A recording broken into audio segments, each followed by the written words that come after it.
मूर्ख शिकारी और चालाक कबूतर की कहानी।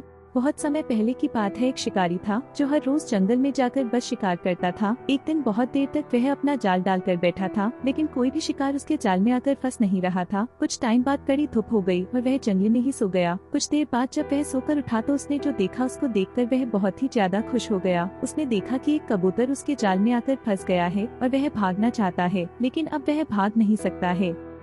शिकारी ने कबूतर को पकड़ लिया और बोला, अब मैं तुमको मारकर खाऊंगा। कबूतर बोला, मरने से पहले मेरी आखिरी इच्छा है कि मैं तुमको कुछ बात बताना चाहती हूँ।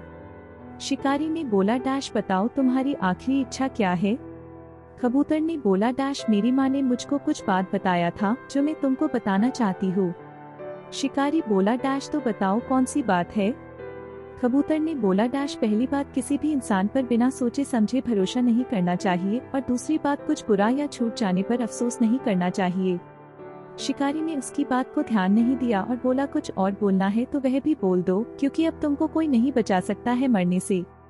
थोड़ी दूर और जाने के बाद उस कबूतर ने शिकारी से बोला, मेरे पास एक हीरे की अंगूठी है, अगर तुम मुझको छोड़ दो तो मैं तुमको वह अंगूठी दे दूंगी।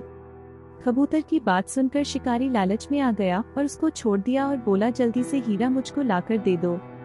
शिकारी ने जैसे ही कबूतर को छोड़ा, डैश वह दूर पेड़ पर जाकर बैठ गई और वहीं से खूब हंसने लगी और बोली, तुम मूर्ख हो, मेरे पास तो कोई हीरा नहीं है और मैंने तुमको बताया था कि बिना सोचे किसी पर भरोसा मत करो, लेकिन तुम नहीं मानी। ये सुनकर शिकारी बहुत ही उदास हो गया और सोचने लगा कि काश ऐसी गलती मैंने न किया होता तो आज कबूतर मेरे पास होती। इस कहानी से हम लोगों को यही सीख मिलता है कि हम लोगों को बिना जाने किसी भी अनजान पर भरोसा नहीं करना चाहिए। आपको यह कहानी कैसी लगी, नीचे कमेंट करके बताएं। और इसी तरह की रोचक और अलबेली कहानियाँ देखने के लिए इस चैनल को सब्सक्राइब करना ना भूलें।